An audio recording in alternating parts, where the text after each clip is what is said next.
reading from this paper. I used to be good at remembering things. First I want to say that I'm completely honoured to be here at your book launch, Sophie, and immensely proud of the person you are and have always been, which is someone who is emotionally intelligent, highly attuned to others, a fighter for justice, fearless, smart, wise and kind. That's who you are. I've known Sophie for, is it over 30 years? Makes me feel old. And when we first met, as she said, she was in year 8 and I was introducing myself as a Detective Inspector Ray because we were in a drama lesson and we had to solve this missing persons case. It went on for 6 weeks and I took my lead from the children in front of me about how the case would develop, and they were so invested in the power they had to do this that many of them called me Mom, even when they were passing me in the corridor on the way to maths.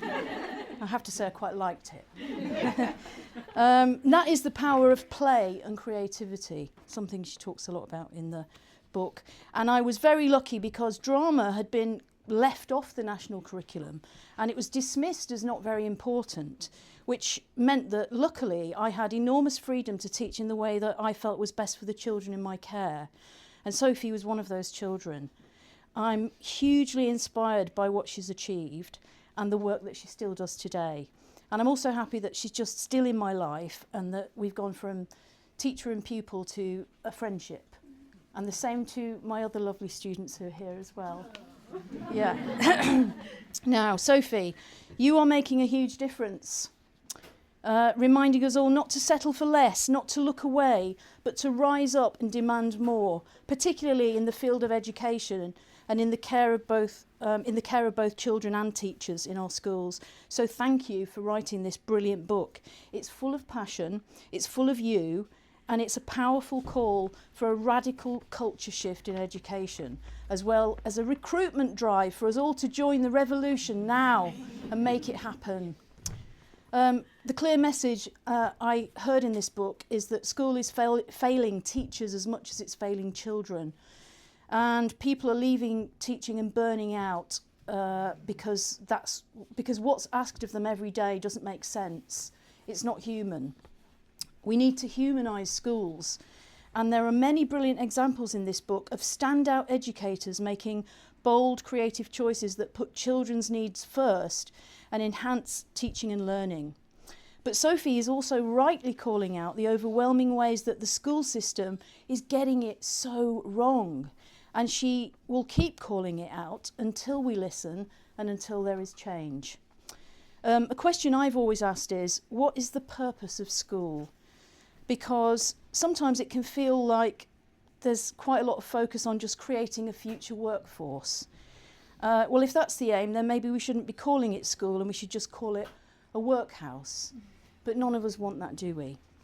I think Sophie and I are on the same page in believing that school should be a place where we create exactly the right environment and opportunities for everyone to flourish and grow, children and staff. Sorry, page 3. Somewhere it should be somewhere where each person's diverse response to the world is embraced rather than squashed. Somewhere that is a place of safety, exploration, adventure, risk-taking, problem-solving, inquiry, and love. There has to be love. If these things are in place, school could give children the confidence and self-esteem they need to move into adulthood in whichever way they want to travel there. Sadly, this book is also a reminder that we are currently in a fix. Nothing seems to have changed from when I was teaching. In fact, after reading this book, I realise it's got worse. Rigidity and conformity are still king. League tables are the yardstick and Ofsted is the medal and rosette system. I say, off with its head. Yes. You've said it much more articulately than me. I'll let loose, Lisa. Here's a bit of culture. This is a Swedish saying. The fish stinks from the head down. So we need to go to the very top. Things need to change at government level. And Sophie, I'm looking at you to start pushing in that area, because I know you can and I know you will. That's my challenge. Let people overly concerned with league tables run football clubs. Let those obsessed with rigidity, wanting things the same way with the same outcomes, meeting a narrow set of parameters, run a factory instead and make ball bearings. And let's leave the rosettes and medals of Ofsted to people who like dressage. Let's humanise schools. Let's invest in teachers and children in ways that this book suggests and shows us that we can. Let's facilitate the growth and nurturing of people, of humanity. Let's listen to Sophie. Let's buy this book.